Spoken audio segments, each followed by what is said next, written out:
How can I prosper in a world governed by elitism?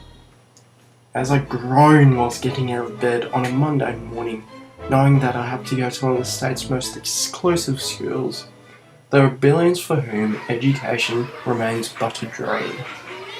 Because of this, my belief in social equality is very questionable. My parents have come from families which don't use a silver spoon like I do, and because of this, they have taught me to see the glass half full and give back to those in need.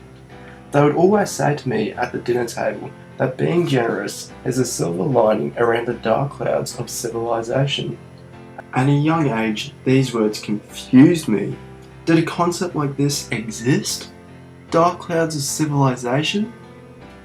Throughout my early years, I had been exposed to jubilant childhood stories such as Harry Potter by J.K. Rowling, which gave me an insight that there was always a cheerful ending to be found, and made me believe there was not only a blissful ending from the pages of a book, but also in reality.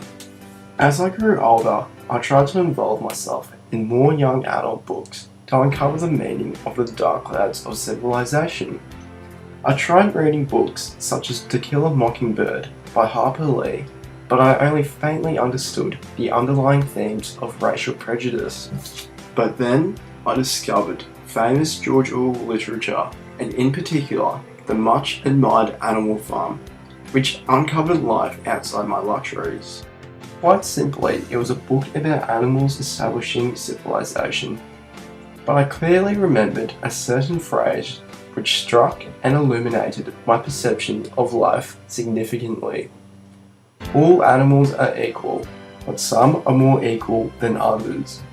How could an animal be superior to another animal?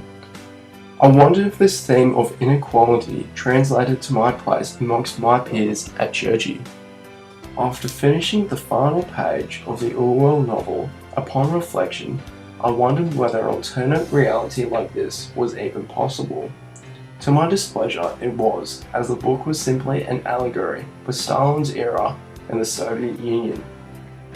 At first glance, I thought how humanity could possibly degrade itself to this.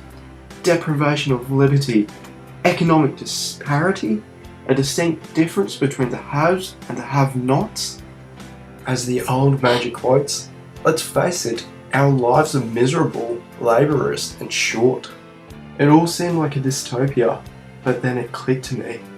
I was already living in a dismal world. Whilst I saw the bright and exultant blue sky shining a silver lining on me, I grew to realise that more than 80% of the world population lived under dark and disheartening clouds, who wouldn't even understand the meaning of silver lining. This was reflected in what is regarded as the greatest song to human transcendence, being John Lennon's Imagine. As the serenade melody and pillory chord progression is played, Lennon's lyrics encourage a life without such a split diversity in class, and how peaceful life would be if we didn't have this disparity. This song reminds me of the days of my childhood, where I believed the world revolved around who and what I value, and not my social class. I can now contently say I do see the dark clouds of civilization.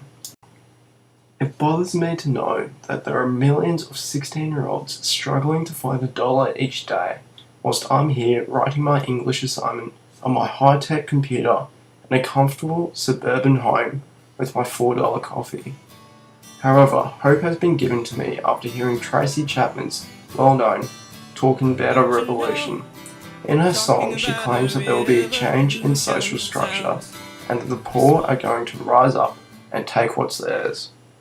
I'm not another left-wing activist asking for a socialist egalitarian society like Russell Brand, but I'm just a simple school student who understands the reality of the world. So how do I prosper in a world governed by elitism?